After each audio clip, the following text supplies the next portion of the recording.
All right, that's it for the Mount Rushmores. Let's see what else we got here. Okay, let me let me introduce you to this. So, in our current lull, I think that's the best way to put it, of live sports, various outlets have been streaming sports on Twitch and YouTube. And then also, your major media have been viewing or have been putting up reruns of old games. So I think CBS was playing a couple old NCAA tournament finals on the streaming, like the game streaming side. The college basketball subreddit has a tournament going on NCAA or College Hoops 2K18. The baseball subreddit was streaming a Nats versus Mets game on MLB The Show 20 earlier today. And it's a very interesting time for live sports, for the sports world, to the point where it seems like things like iRacing, which is like a very realistic racing sim, is just as fun to watch, or if not more, than NASCAR, like live in person NASCAR. So let's talk about this. How much have you watched of either of these? Does this scratch your live sports itch during this lull? Uh, that's two very interesting questions. The first, I have not watched any sports streams, but I have watched a lot of reruns. It comes with a hot take. One thing I've definitely reinforced is like the first two rounds of the NCAA tournament far more than I like finals. That's not super relevant to the question, Oh but no no no! I can tell you exactly why. Because you and I both remember being in like middle or high school, and the games would come on right around lunchtime for those first two rounds, and no one would do anything in class. Everyone would be watching the games on their phones, or the teacher would just say, "Screw it, I'm not teaching today.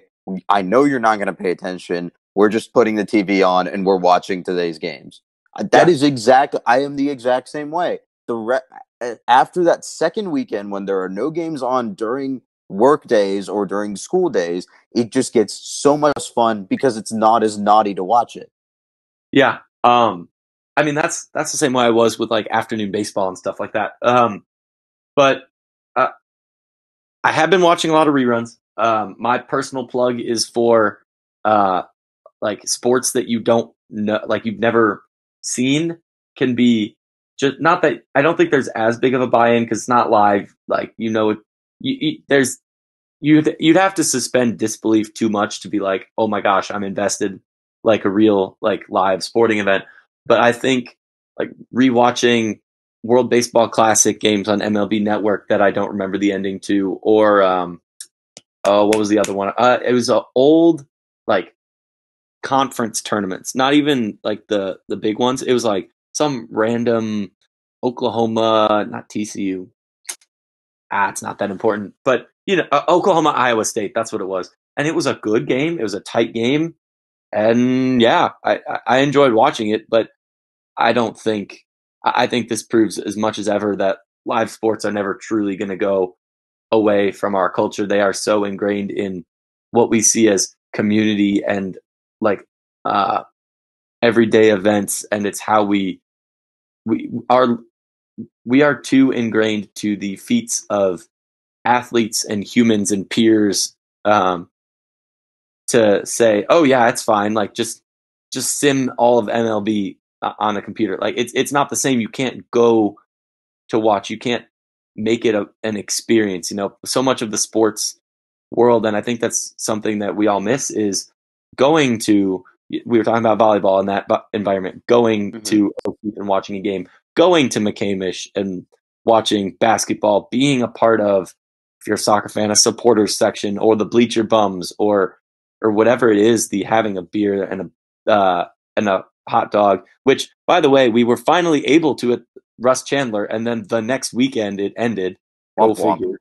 Um, but no, like you get what I'm saying. Like it's so much of like a community and a socializing aspect that once things go back to normal, they will go. at least most of the way back to what they were. Like you'll never be able to replace March Madness with guys playing 2008 video game. But it does show the value that does play in terms of distraction and legitimate entertainment value that I think for a long time has been, or really forever has been not belittled, but just kind of like poo-pooed as like a niche kind of thing. There's legitimate value that comes out of electronic entertainment, right? And I think this proves that. Oh yeah, and I agree with you to a certain extent. I think I do agree that the world will go back to normal. I don't think that like NASCAR racing is going to go fully esports. Like one, the audience is not the esports and NASCAR audiences do not overlap.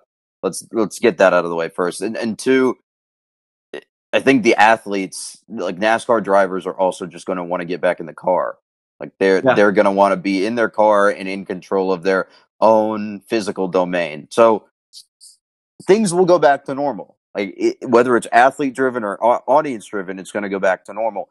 But I want to hit on the point that you made about there's a place for electronic entertainment. As someone who honestly has watched a lot of like all of these different types of content that I listed, like I was talking about the college basketball tournament on 2K8. I watched a little bit of that Nationals Mets game on the show earlier today. I even watched some of NASCAR racing last weekend on Twitch or like Big Fox is airing that this weekend. Like these are, I think, especially in cases where you can simulate the game live, like you can throw on a FIFA match and set it to 20-minute or like Yeah. halves or whatever, and you can still bet on that game. Sure, it's all simulated and it's all computerized, but you don't know what the outcome is going to be. You can still bet on it. You can still watch it. You can still enjoy it. I think it gives you the same thrill, right? I think the sports at a certain level are all about feeling that emotional high, feeling that emotional thrill, and that anxiety that we were talking about. And part of that is built by being in the stands. But part of that is also driven by the on-field action and the tension that builds with every game action. And you still get that part when you're watching a stream. When you're watching, like I don't know, I was watching like the Cespedes family barbecue on Twitch or Twitter, and then also on Twitch was streaming a game of Backyard Baseball 2001. Yes, that is an almost 21-year-old game at this point, but it's still fun to watch. It's still like the people that are hosting it, the people that are interacting with the game, they make it entertaining to watch. Or the game action, like in like for example, the our college basketball sims, like those make it entertaining to watch. They have the same amount of thrill, the same amount of like game action anxiety as a live game. And I honestly think for now, I'm not going to say it completely satisfies that urge, right? But for now, it is a good alternative. Yeah, I will say I used to be a hater on esports and like FIFA and not really Madden. I guess that's just because I grew up playing it, and same with the show at like the 2K games. Um, but this summer I lived off campus while I was working with a couple of my friends, and a lot of the the like impetus to make me change was watching one of them. Not, I don't want to roast him and say he always loses in FIFA whenever he plays anybody. Oh no! Go ahead, go ahead. He usually does fine, but when he loses, like there's emotion involved, and it's not saying I watch it for the Schadenfreude of like, no, oh, you do, you do at a certain extent. Let's do. not. Like, that's part of the entertainment value. It's the Batman just tried really hard and either won or lost, and there's good value that comes from that, but I don't know, like the defining moment in my uh, like physical sports watching I guess Experience?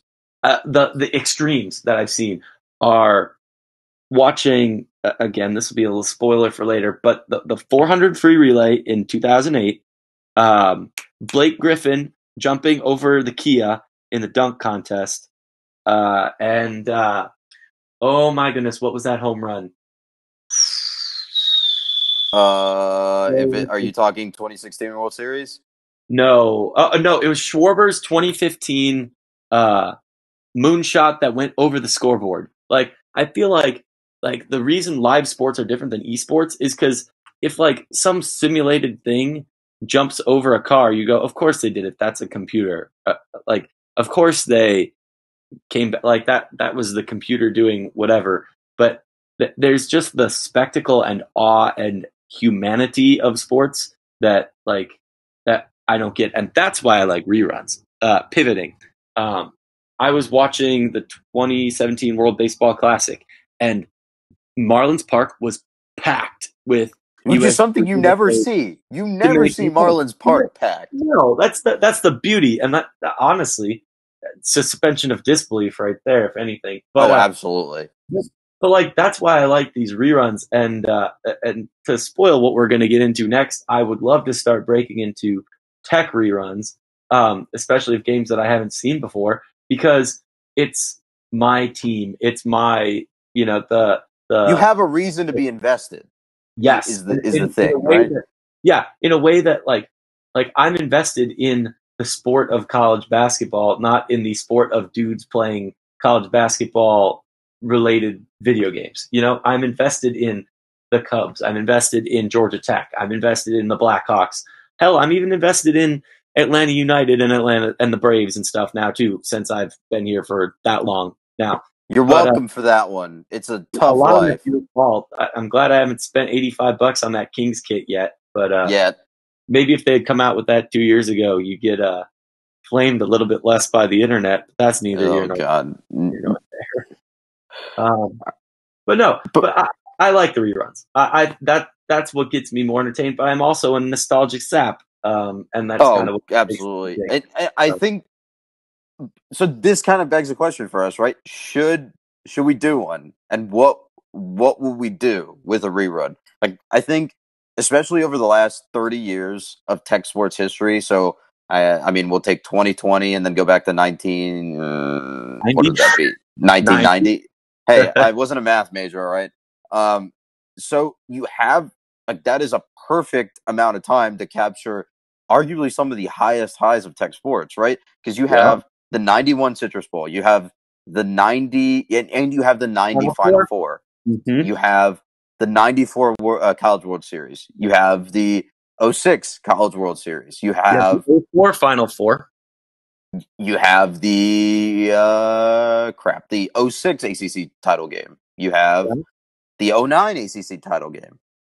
You have the 14 ACC title game, which, I mean, lost, but still. You have clean old-fashioned hate in 08, 14, and 16 would be good rewatches. Granted, I think I've seen 2016 a million times now. You have whatchamacallit. I've only seen most of the 2014 Orange Bowl, honesty time. I don't think I've actually watched all of it all the way through. We're so young. We are.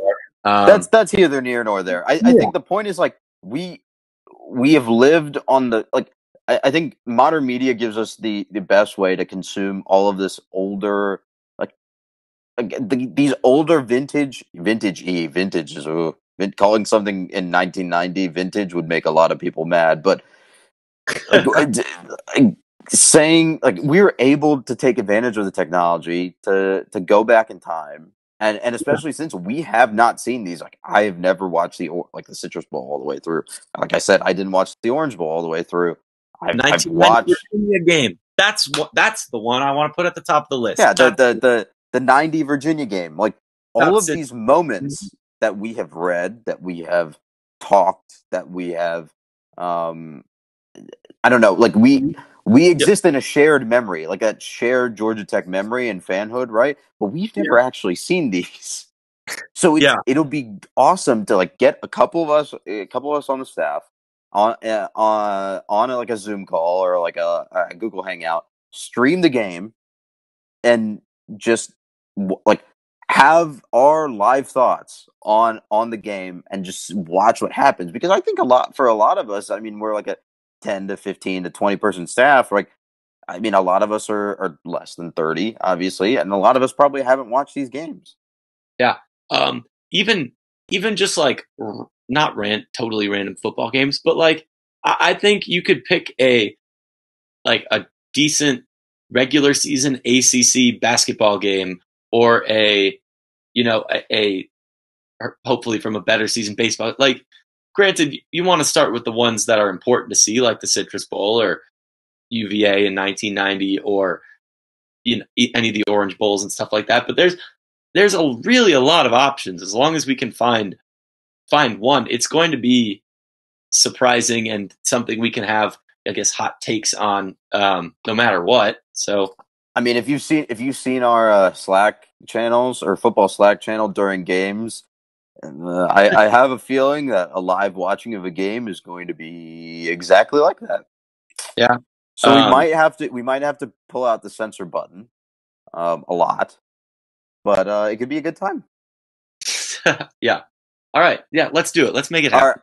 all right. So speaking of rewatching, I think this is a perfect segue into the next in the final piece of the night.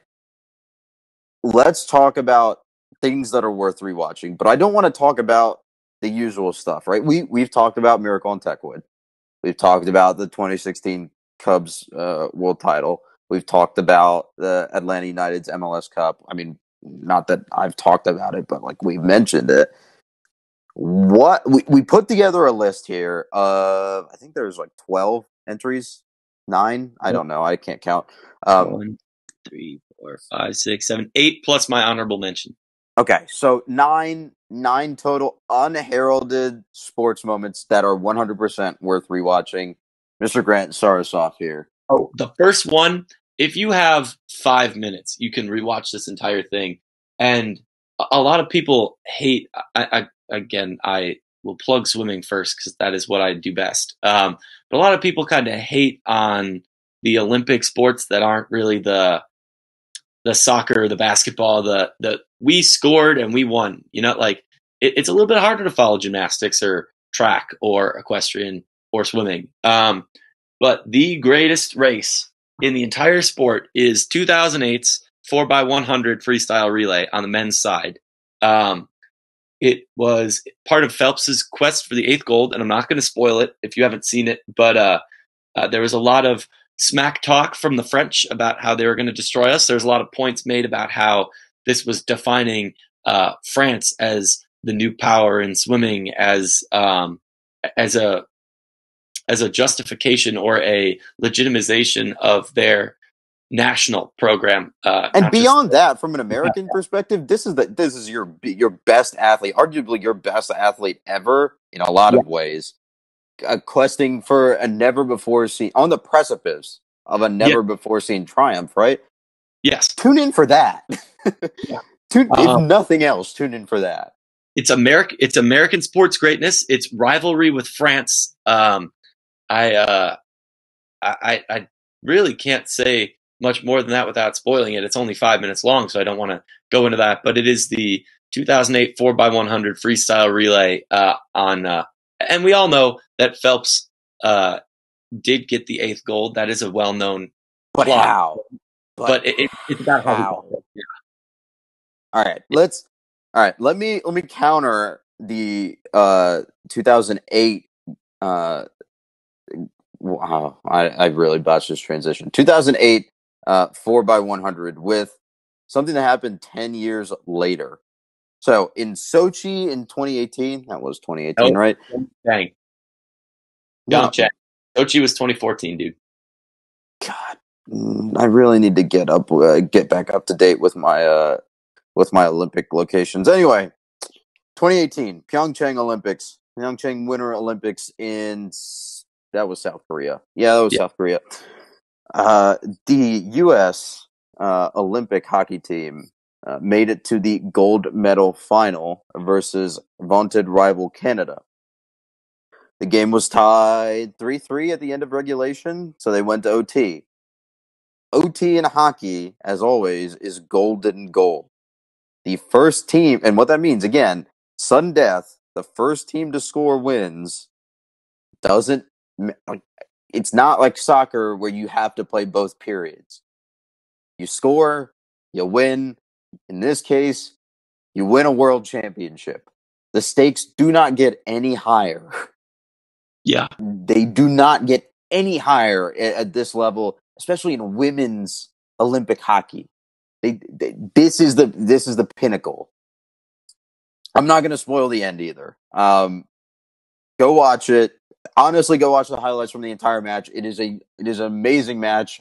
I do Yeah. not regret for 1 second staying up deliriously late to watch this.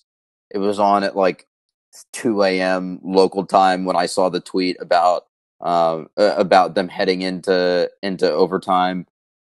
Go watch it. Go watch the entire overtime period. You will enjoy it. And here I was thinking that you were going to plug 1980, and I was like, everybody's heard of the Miracle on Ice, Akshay. But no, I'll pivot for my next one. I've dropped this in as something I've been watching a lot lately. But the 2017 World Baseball Classic, spoiler alert, America wins, but you get to watch all the players that you're still watching today play. Well, not literally today, but all the guys that are still great at baseball in 2020 were great We're at still baseball. good at baseball 3 years ago. Yes, they were still there. And they all agreed to play. Yeah, you get that to was watch the achievement. You get to watch your favorite players play in basically all-star squads, but not in the weird OP all-star. They only get one at bat kind of way, but in like a actual competition. Yeah. The DR versus US game is pretty good. The Puerto Rico team is very good. There's great storylines coming out of the Israel team. So yeah, no, just good stuff. I really like the World Baseball Classic, but then again, I really like obscure baseball. So go figure. So, one note before we pivot and I give my next one. The weird thing with the World Baseball Classic, and I guess this extends to the Olympics, is that, and I mean to a certain extent, this also extends to how the NHL treated the last Olympics. Teams don't like releasing their players, and Yep. Soccer is different because if it's a FIFA international break, like a FIFA mandated international break, clubs are required to release their players. But if a national team is playing games outside of those breaks, the club can say no. Baseball is different. There's no international committee. Well, there is an international committee. It's MLB though. But yeah, but like MLB has empowered their clubs to say no, we're not. You're like, this player is not allowed to go to international competition, and that really kind of puts the kibosh on things like the World Baseball Classic early on, and Yeah. especially if you look at how Olympic baseball is supposed to work, right? Like, Olympic baseball teams are not allowed to have a major leaguer on them. They are allowed to pick from the minors and from the college ranks, if I remember my reading correctly. And it sucks. It's an objectively, you like, America is obviously, I mean, America is one of the top 2 baseballing nations in the world. And I say top 2 because Japan, I'm pretty sure, has won previous Olympic tournaments. But what about the DR in Cuba? Like, it's not like nobody plays the sport, Right. But my South point Korea. is going to be, an international competition where you have a great, probably you could bet on the United States to win over the field and most likely win that bet, and you're not releasing your best players to go compete. Like, it's kind of BS. Well, but they're not letting Javi go play for, well, Puerto Rico's part of America, but they're not letting Robinson Cano go play for the DR either. So it devalues your product as a whole. And baseball is a sport that is trying to grow internationally. It'd be like the NFL saying that their best players can't go play in a hypothetical league. Granted, the only country that plays football really is America, and then Canadian football. But if you're trying to grow your brand globally, it makes no sense to not give the world's premier sporting event your best players of your sport, US or otherwise.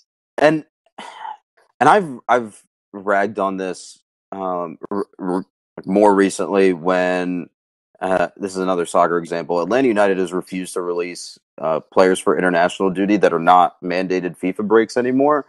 And I also think that's BS. And I'm willing to call out the team that I really like for doing that. It is, you do, as an athlete, and this obviously isn't coming from any sort of biographical sense, right? But as an athlete, you only get so many opportunities to represent your country in actual competition. And not being allowed to because your club sees you more as an investment and they want to protect their investment is just, it does not sit well with me whatsoever. Yeah, same to the NHL, same to the MLB. I agree. All right, I think we beat that horse to death. Yeah, that was a little bit more heated than I wanted to get on that one. All right, let's go back to happy. Let's go with another swimming one. This time in Rio 2016. Katie Ledecky is an amazing swimmer and an amazing distance swimmer, and she, I think it was in the 800. At least that's what Jake tells me, where she blew the absolute hell out of the competition. She lapped them at least once, lapped everyone at least once in this 800-meter race, and won gold, beating her American record time by 10 seconds. I think is what you were telling me before we started here. She beat her Rio time by 10 seconds, which at the time was an American record, but she had been a little bit faster than that since. But regardless, to drop 10 seconds in a race that's that long when you're already the best in the world is quite significant. She wasn't beaten a race until 2 years ago. Yep. Okay, so, I mean, obviously it doesn't sound like 2016 to 2018 is that long of a time, but you have to realize that she's beating other international athletes for the most part by what, like like at least 30 seconds in some of these races. And that the London Games came as like a 15, 16-year-old, so she is the female version of Michael Phelps.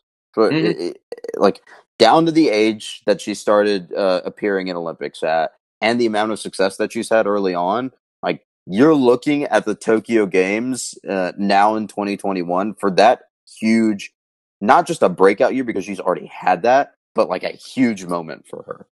yeah, if London was her Sydney and Rio was her Athens, then Tokyo would be her thing. Yeah, and I think when we get to those games, I think it's going to be really fun to watch her compete. Yeah, absolutely. All right, hit me with the next choice.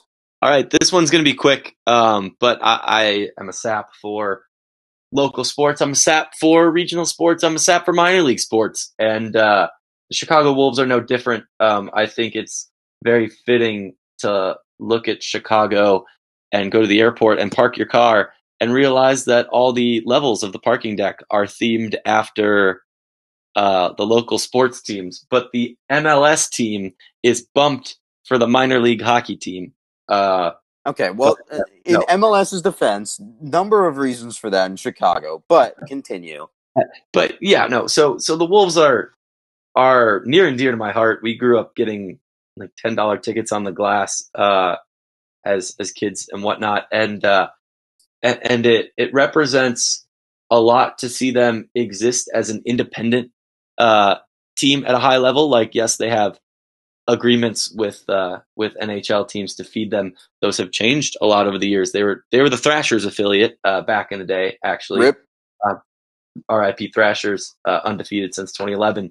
But no, it's their Calder Cup run in 2008 was the first like big sports run that I felt like I was a part of, if that makes sense. So that was a very defining moment. And luckily for us all, this was at the time that the Blackhawks were not on the air because of their mean old owner, Bill Wirtz, who said that if he showed the games for free on television, nobody would pay to go to the stadium at a time when nobody was going to the stadium anyways. So we had the wonderful Pat Foley calling games, and they have had a complete TV package for years. So again, just something I guess we grew up with in Chicago. Sentimental. I don't know. It's niche. Hockey's already niche, especially for our college football Atlanta Southeastern audience. But I don't even know if any of them are out there to watch, but if there's something that I like to go back to, it's at least highlights from that. Although I feel obligated to mention that in 16 and 17, your Nashville Predators of Yield Southeastern Hockey did sweep the Chicago Blackhawks, the top-seeded Chicago Blackhawks, in the NHL playoffs. Yes, that is fair. I will not acknowledge Nashville, but also very interesting. This is an aside again, back into the world of hockey politics. That the management of the Wolves and the Blackhawks do not get along. They are not affiliated. They fired Wayne Messmer is a owner of the Chicago Wolves, who used to sing basically every Chicago national anthem: White Sox, Cubs, Bears, Blackhawks. Um, and so he bought in '94 during the startup of the Wolves, and essentially the Blackhawks told him to get out and never come back. And what he was kind of iconic. So again, very interesting to say. Wow, we have these two beloved teams, very different fan base types of beloved, but that really don't get along at all, even though they're not in the same space. They don't have the same league or the same facility. But yeah, sorry, very rambly and off topic, but that's pretty on brand for this podcast at this point. So Hey, I'm down for some hockey wars. I was going to say, Personally, I could, if I had my thoughts more organized on this, I could give you a full hour on all this nonsense, but we don't have time okay. for that. Well, we've already been recording here for the better part of an hour, 20 minutes. So maybe we'll save it for next time. Yeah, let's get us to the end here. All right, let's rattle the next couple off real quick. Yeah. I had the 2019 NHL playoffs. I stumbled upon a game, and while I was in California, of the San Jose Sharks, obviously because it's in California, and the Vegas Knights. This was, I think, Game 7 of the second round that year. The Sharks were down 0-4. It was a very weird spot. I mean, they were down 0-4, and I believe it was the middle of the third period. Someone on the Sharks gets hurt, takes a really bad hit from a Knights player. The Knights player is put into the box. There's a 2-minute power play. The Sharks score 4 goals during the entire duration of that 2-minute power play to send it to OT and then win in OT. It was one of the most fascinating hockey games I've ever watched. I mean, I don't watch that much hockey outside of, the Olympic hockey now that Atlanta doesn't have a team, but one of the most fascinating hockey matches that I've ever watched. Huh. Yeah, go figure. I don't have a lot to add, but I do like hockey, so let's play Let's that do hockey. that hockey. But now we're Yeah. going to do some baseball, aren't we? Yeah, this one's quick. 2016 Coastal Carolina College World Series. Coming from a mid-major, weren't expected to be all that great. Georgia Tech swept them in 2016, but they got hot when it counted. They won their region, super regional, and then they won it all.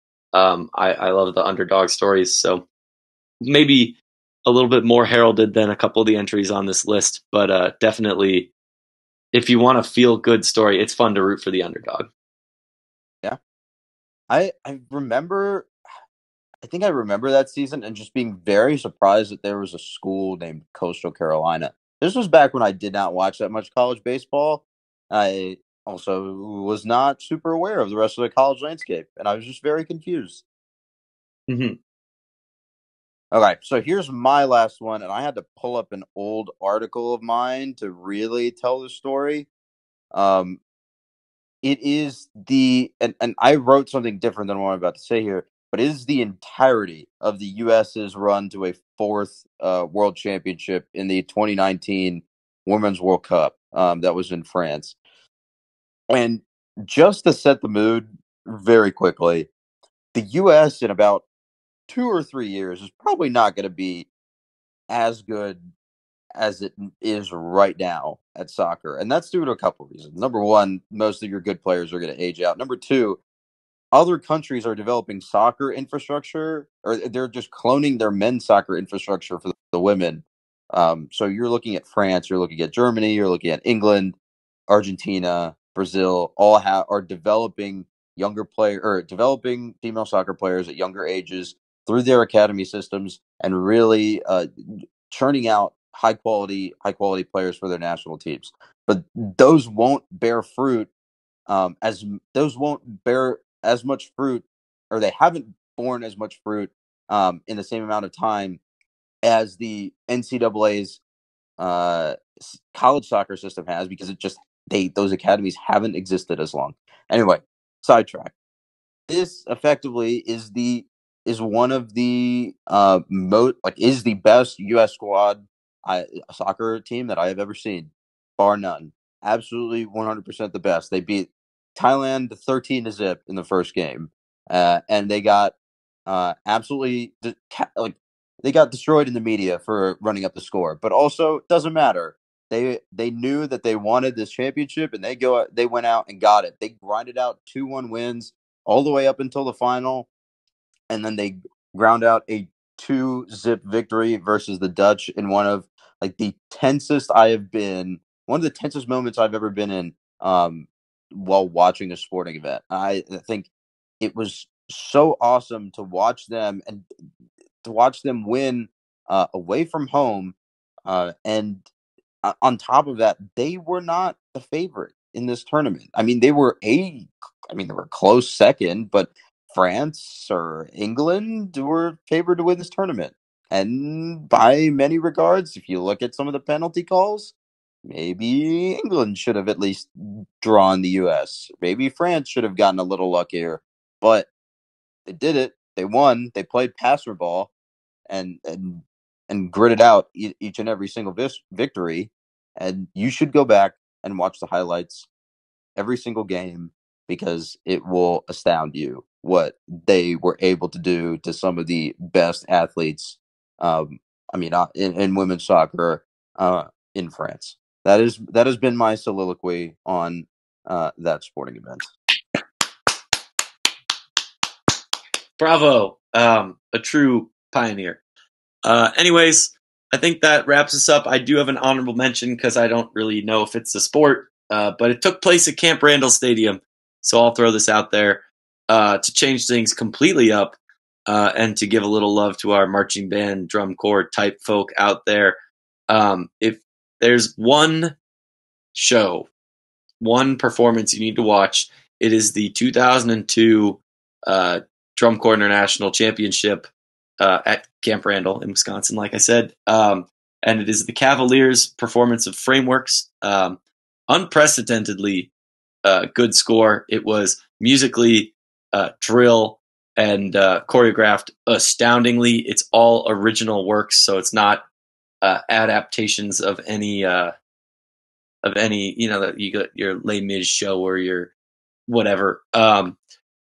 Sorry, not to hate on Les Mis, great musical, but like they wrote this completely from scratch, and it blew the doors off anything anyone had ever seen. Yes, great show. Their score was a 99 point, and it's since been passed barely. I think, am I allowing myself to get opinionated here? Probably just for the sake of being passed and score inflation and whatnot. But if you want to see what was definitely at the time the greatest performance of marching music of all time, 2002 Cavaliers Frameworks, I think it's still the best, but that's just me. And again, honorable mention. Don't really know if it's sport per se, but it takes a damn lot of talent, and I always looked up to them. So, in your defense, I think I can name a couple demographics that would put women's soccer and marching band invitationals in the same boat. Yeah. We don't get a lot of band geek Jake on this podcast. We get a lot of swimming geek Jake, but we get a lot of swimming geek Jake. Yeah, we really do. But that does it for me on that. Yeah. I think I'm just about out of entries here too. So I think that about wraps it up for this bit of a marathon of an episode. But I think we hit a lot of topics. Hopefully we made some good quarantine entertainment for y'all. Yep. I guess before we go out, I'd be remiss if I didn't mention if you're bored and you want to play a board game with thousands of your closest friends, hop on the college football subreddit or the college football risk subreddit, my bad, and help Georgia Tech win a national championship in risk. Um, there's plenty of information you can probably find about that online, but we get a lot of asks to plug that on the site, and I don't. I participate. I kind of just follow my orders, so I don't know a ton about it, but definitely go check it out. We're all in this together. We can play a board game with each other for 5 minutes, I think. But yeah, let's go win. Yeah. So to be honest, I'm not entirely sure when we'll be back. I think quarantine and the current events have made recording a little difficult, but we'll see how things go. We'll play it by ear, and maybe we'll split this one up into two pieces to publish out, and we'll see how it goes. Yeah, I guess that kind of means we're on hiatus, but not really. I don't know how to describe it. I'd expect one every 2-3 ish weeks until It's we can. very hard to do a sports podcast without sports on. Yeah, we'll find. We'll dig up some history and vamp on that. We can. You and I can talk about just about it. We can talk about airports. We can talk about food. We can talk about We could talk about some random. stupid stuff. You know what? Think Let's about plan it graphic out. design. There's so much we can do with this. We'll plan it out. We'll save it. We'll keep it in the back catalog for next time. But until then, stay safe, take care, wash your hands, and we'll see you next time. Au revoir.